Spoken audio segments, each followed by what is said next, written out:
ناظرین، دنیا بھر میں اب بلند ترین عمارتیں تعمیر کی جاتی ہیں۔ انسان اتنی بلندی پر شب و روز کیسے گزارتا ہے؟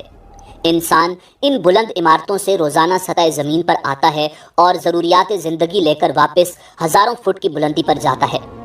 تقریباً 1.5 بلین ڈالر سے تعمیر شدہ دنیا کی سب سے بڑی عمارت برج خلیفہ کے کل ملا کر 211 فلورز اور 2722 فٹ تک کی بلندی پر پہنچنے میں صرف چند منٹ لگتے ہیں۔ یہ کیسے ممکن ہے؟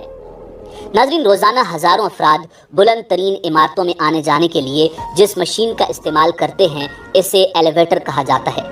برج خلیفہ میں اوٹس ایلیویٹر کمپنی کی 58 ایلیویٹرز نصب ہیں۔ ناظرین، ایلیویٹر کی ایجاد کب ہوئی اور اس کا آغاز کیسے ہوا؟ یہی ہماری آج کی ویڈیو کا موضوع ہے۔ ناظرین، تاریخ کے مطابق موٹر سے پہلے جو چیز انسان کی مدد ان کاموں میں کرتی تھی وہ تھے طاقتور جانور۔ چاہے سفر ہو یا کوئی مشین چلانا ہو یا قدیم ایلیویٹر، سب کام جانوروں سے لیے جاتے تھے۔ آپ نے آج کے جدید دور میں بھی بیل کو گھوم کر تیل بناتے ہوئے یا کنویں سے پانی نکالتے ہوئے دیکھا ہوگا۔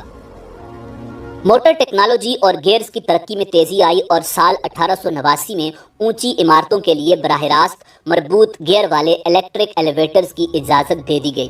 سال 1903 میں ایسے ڈیزائن مرتب ہوئے جن میں گیئر کے بغیر کھنچائی کرنے والے الیکٹرک ایلیویٹرز متعارف کیے گئے۔ اس کے بعد کثیر رفتار موٹروں نے ابتدائی یک رفتار موٹروں کی جگہ لے لی تاکہ نیچے جانے اور مجموعی کارکردگی ہموار بنانے میں مدد مل سکے۔ اوپر اٹھانے، بلند کرنے یا اوپر کو دھکا دینے والی اس مشین کو عرف عام میں لفٹ بھی کہتے ہیں۔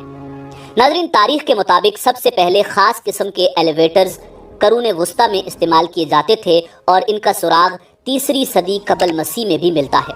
ان کو انسانی، حیوانی طاقت یا پھر پانی سے چلنے والے میکانزم سے استعمال کیا جاتا تھا۔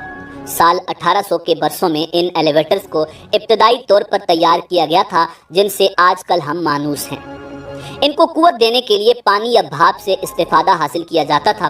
مثلاً لوگ ایک کیب یا چبوترے پر کھڑے ہو جاتے، پھر پانی ایک کھوکھلی ٹیوب میں اس حد تک بھرا جاتا کہ ہائیڈرولک پریشر آبی دباؤ چبوترے کو کھوکھلے سلنڈر میں اوپر اٹھا دیتا۔ ابتدا میں چبوترے کی رفتار بڑھانے کا کوئی طریقہ نہیں تھا، مگر وقت گزرنے کے ساتھ آبی دباؤ کی اٹھان کو بہتر بنا لیا گیا اور مختلف قسم کے والوز کے ساتھ رفتار کو منظم کر لیا گیا۔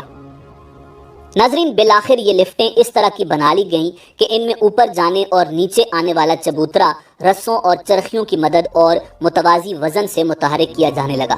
اس طرح کی لفٹیں جو سب سے پہلے انگلستان میں نمودار ہوئیں، جدید ایلیویٹرز کی حقیقی پیشرو تھیں۔ میکینیکل پاور سے چلنے والا ایلیویٹر سب سے پہلے 19ویں صدی کے وسط میں ریاستہائے متحدہ امریکہ میں نمودار ہوا۔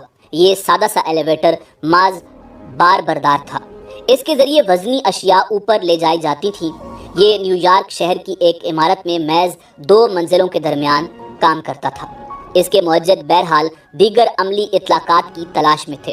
ایلیویٹر کی تاریخ میں فیصلہ کن لمحہ اس وقت آیا جب اس میں انسانوں کو منتقل کرنے کی صلاحیت ثابت ہو گئی، اور وہ عظیم لمحہ 1853 میں وارد ہوا جب ایلیشیا گریوز اوٹس نے ایک ایسا ایلیویٹر ڈیزائن کیا جس میں تحفظ کا پہلو نمایاں طور پر موجود تھا۔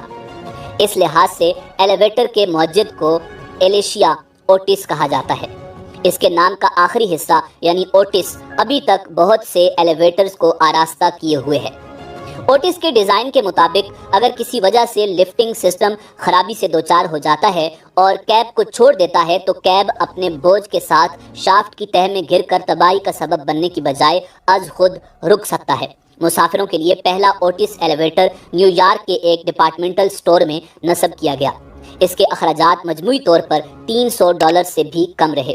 اوٹس ایلیویٹر کو بھاپ کی طاقت سے چلایا جاتا تھا۔ 1867 میں لیون ایڈوکس نے پانی کی طاقت سے چلنے والا ایلیویٹر ایجاد کیا اور پھر تجارتی بنیادوں پر تیار کیا۔